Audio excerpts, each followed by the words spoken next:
Hi and welcome back to my channel. This video is all about Guillotine Cross Early Game GVG War of Imperium and War of Crit-AA-Katar build, a critical auto attack plus poisonous smoke build. And this build is suitable for F2P non-spender and newbie GX players. Now, if you are new to Assassin Branch job class, and you haven't been quite familiar with the basic Assassin Cross builds, then I strongly suggest that you should watch my previous build guide video, intended for beginners that are new to Assassin Cross job and players who are new to Ragnarok mobile franchise. As in that video, I explained pretty much almost all important basic details of building a critical auto attack Assassin Cross intended for GVG scenarios. And without further ado, let's begin. First off, let me give you an insight of why the Katar critical auto attack build is suitable for beginners and F2P non-spender players.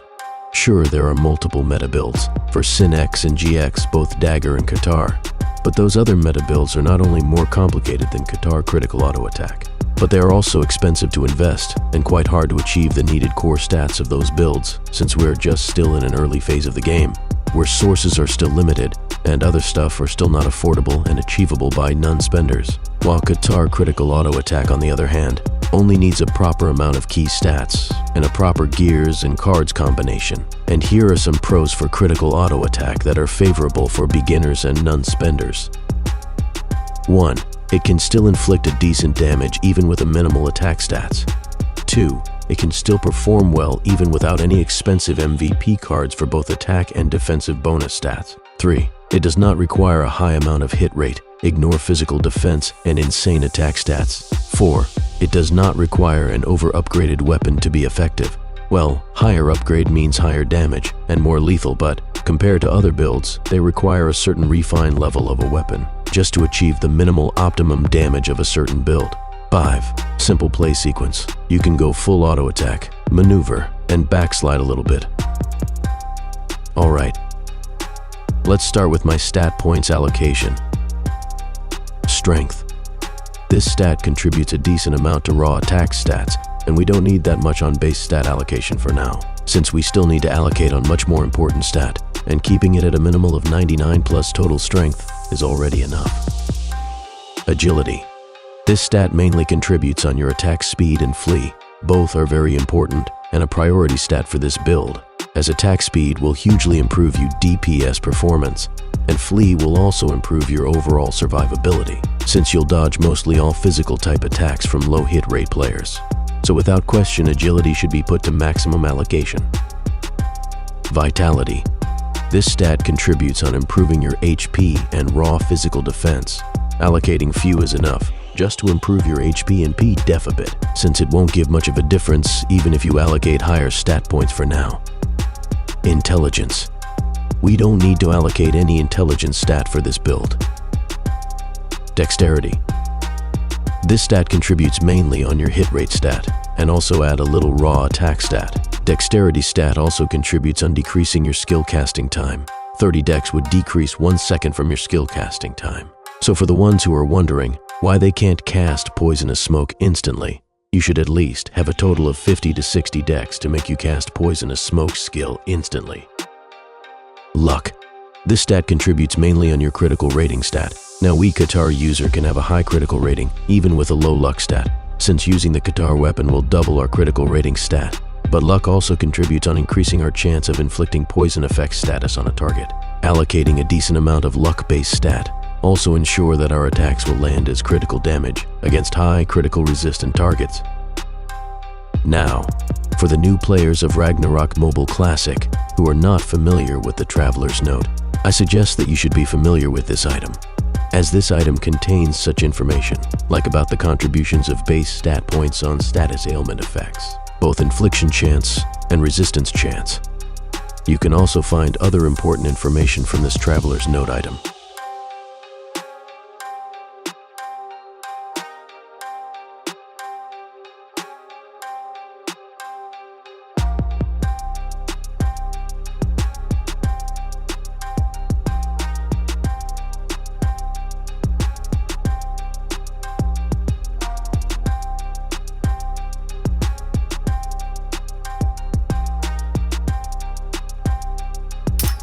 Now we come to gear equipments, equipped cards, and suggested gear enchantments.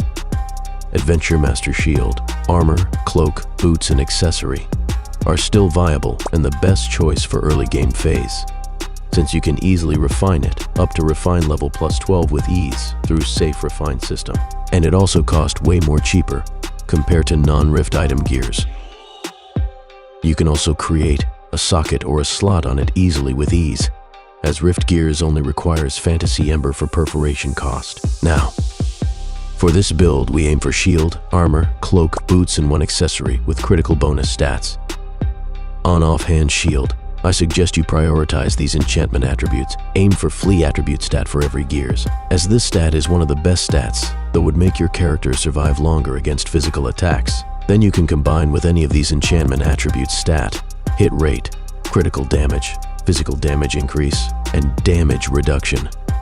Yes, you will have a chance of luckily getting special effects, but you don't need this that much for now. So if I were to choose between special effects and flee stats, I'd choose flee. But if you're lucky to get special effect and then flee is included, then that would be nice though. For offhand card, Mark card is the best choice. Equipping Mark card will make you immune to freezing effect, and Mark card is also the cheapest card amongst the best choice cards for offhand.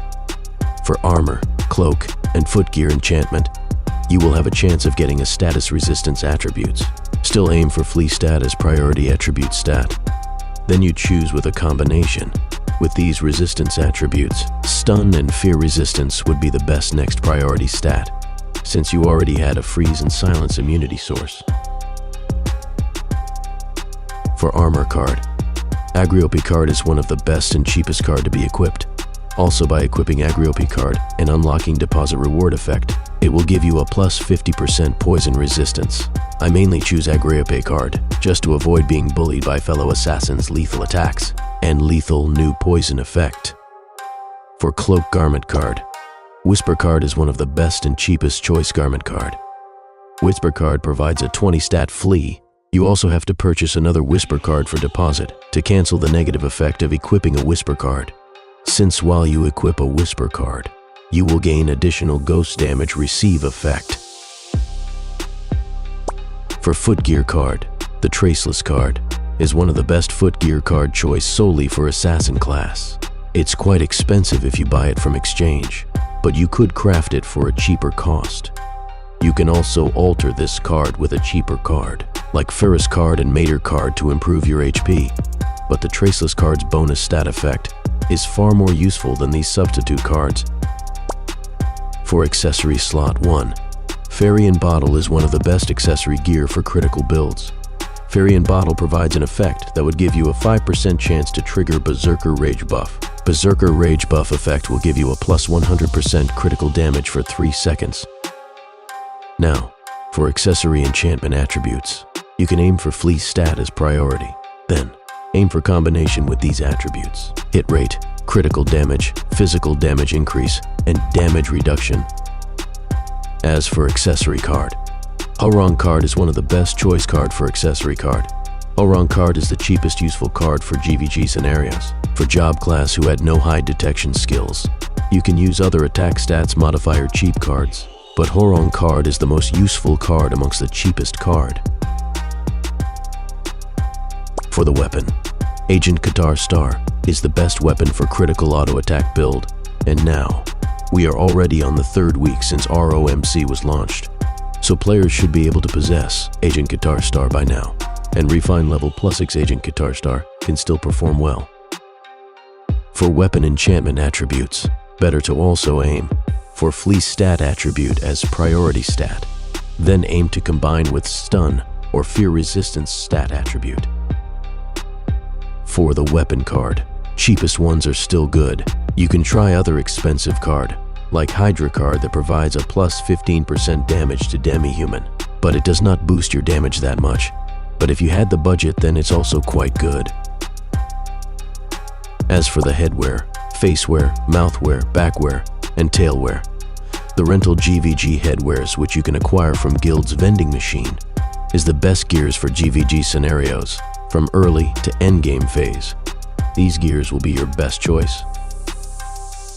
You can also upgrade the seasonal gear attribute easily through War Gold coin. So, as long as you had enough through War Gold coin, then you can upgrade the seasonal gear attribute right away. Also, while on GVG field scenarios, the rental seasonal gear's refine level becomes plus 15 automatically. For enchantments attributes, better to still aim for flee stat as a priority attribute stat. And for the headwear card, Marduk card is one of the best choice to be used on GVG scenarios. Not only that Marduk card is cheap, but it also makes you immune to silence status effect, so wearing this card is strongly suggested. For now, I use Alligator Hat since it has a 10% damage to demi-humans, but later on, I will start using Vayne Hairpin to improve my magic defense and magic reduction. For facewear, Gas Mask is great since it can greatly improve your toughness and poison resistance. While under abnormal status, it will grant you additional plus 30% damage reduction against demi-humans.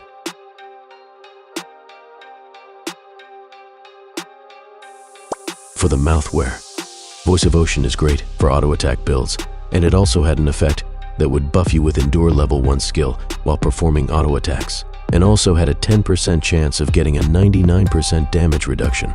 That would last for 2 seconds.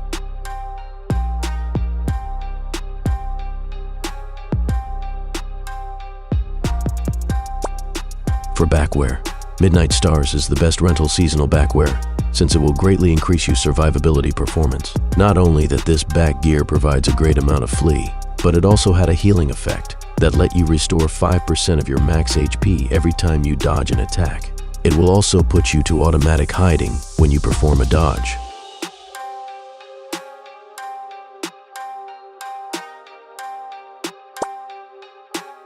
And for the tailwear, the Star Navigator Cord's seasonal tailwear is the best tailwear for DPS. This tailwear is packed with priority important stats, like stun and immobilize resistance. This also provides you an effect that reduces the damage taken while you're moving. Now, sustainability and survivability is always a must for melee-type DPS, especially on GVG fields. Now, we come to skill allocation. On Thief skill, improve flee, hiding, and enchant poison must be put to maximum allocation, and 1 detoxify just in case you get a poison status ailment effect on you. I use ambush skill on my gameplay since ambush had a high chance of stunning a target. If you don't use ambush, then it's up to you where you want to allocate the remaining skill points for Thief skill, and you don't need double attack passive skill for Katar critical build. For Assassin skill allocation, Katar Mastery and Backslide should be put to maximum allocation. Level 10 Sonic Blow is enough, and Sonic Acceleration level 5 for Auto Sonic Blow while performing a normal attack. And level 5 Enhanced Enchant Poison is already enough for now.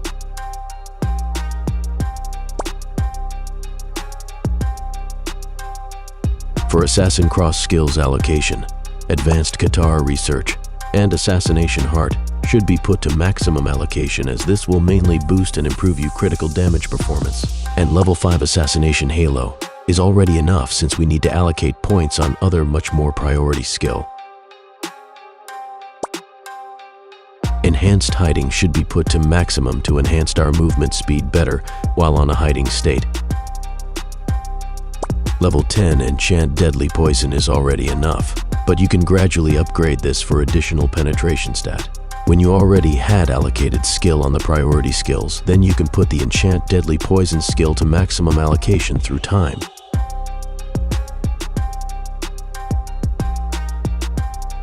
For Guillotine cross skill allocation, for a start, in case you don't have enough skill points, level 5 Poisonous Weapon, level 5 New Poison Research, and level 10 Poisonous Smoke skill is enough. Or even level 6 is already enough just to unlock 3 Poisonous Smoke. When on GVG Zone War or on a GVG competitive clashing, Poisonous Smoke utilization is quite not that effective, since the field would be filled by a Land Protector skill.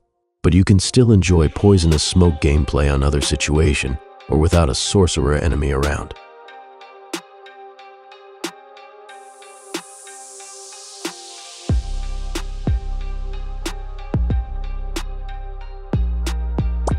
Hallucination Walk skill is one of the best utility skill of GX. Hallucination Walk, when used, provides a move speed plus 50%, flee and crit resist plus 50, and magic reduction plus 50%. And either you use this skill on attacking mode or escaping mode. While under the effect of Hallucination Walk, your survivability would hugely be enhanced for a couple of seconds.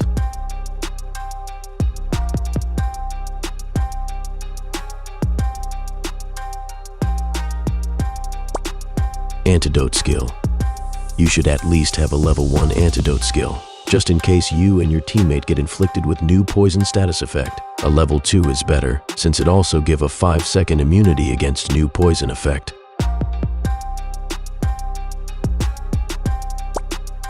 Deep End Wound passive skill. Deep End Wound passive skill effect at level 1 will give you a 12% chance to remove 1 buff from the target's buff, while your auto attack triggers either critical or double attack. And at level 2, it will give you a 24% chance to remove a buff from the target. This debuff passive skill is quite useful since it will decrease the target's survivability performance, as it will remove its buff gradually while being pinned by your auto attacks.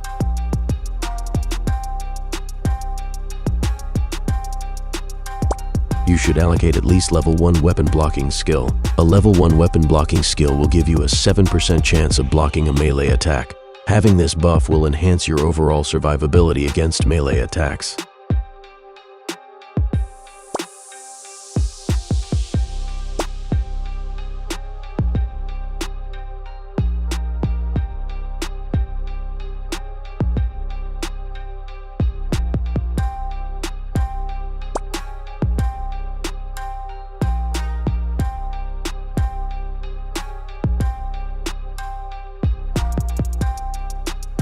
Now, we come to Aesir Monument.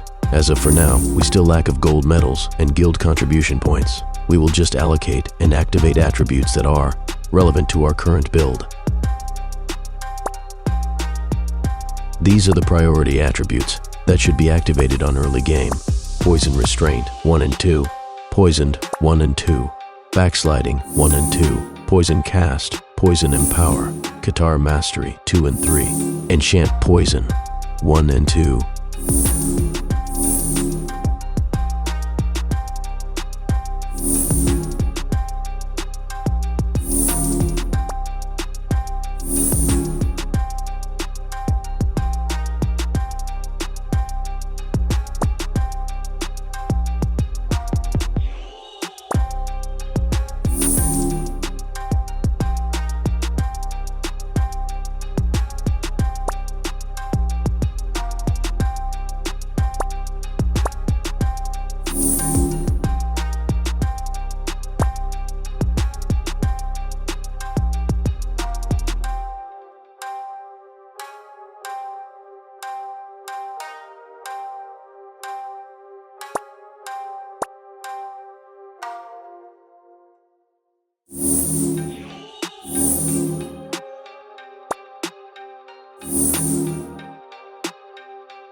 If you had extra gold medals, you can start allocating these enhancement attributes: critical damage, damage to demi-human, and damage to mid-size monster.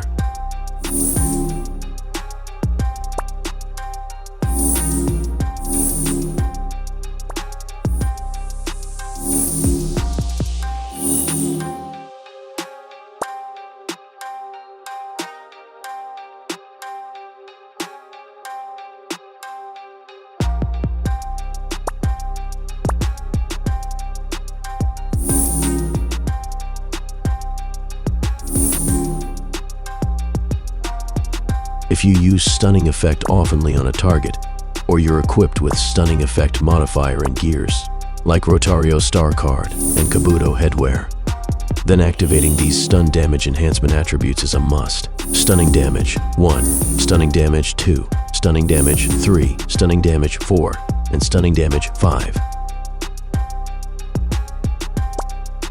For Valkyrie system, both Prayer and Blessing of Goddess allocation.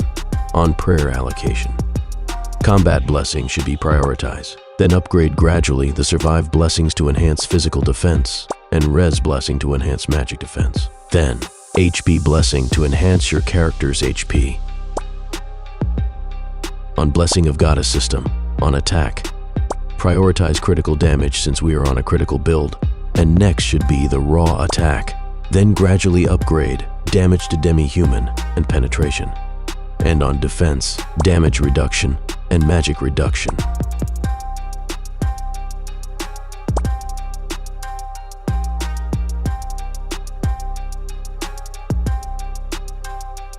And on Element, prioritize Poison Element damage since we use Poison Element most of the time. Then, gradually upgrade painful elemental attacks from enemies like Wind and Fire. Lightning Bolt is quite painful, and it's Wind Element type skill. So in my case, I prioritize the Wind Element reduction. And that's pretty much all of it for this video, and thank you for watching.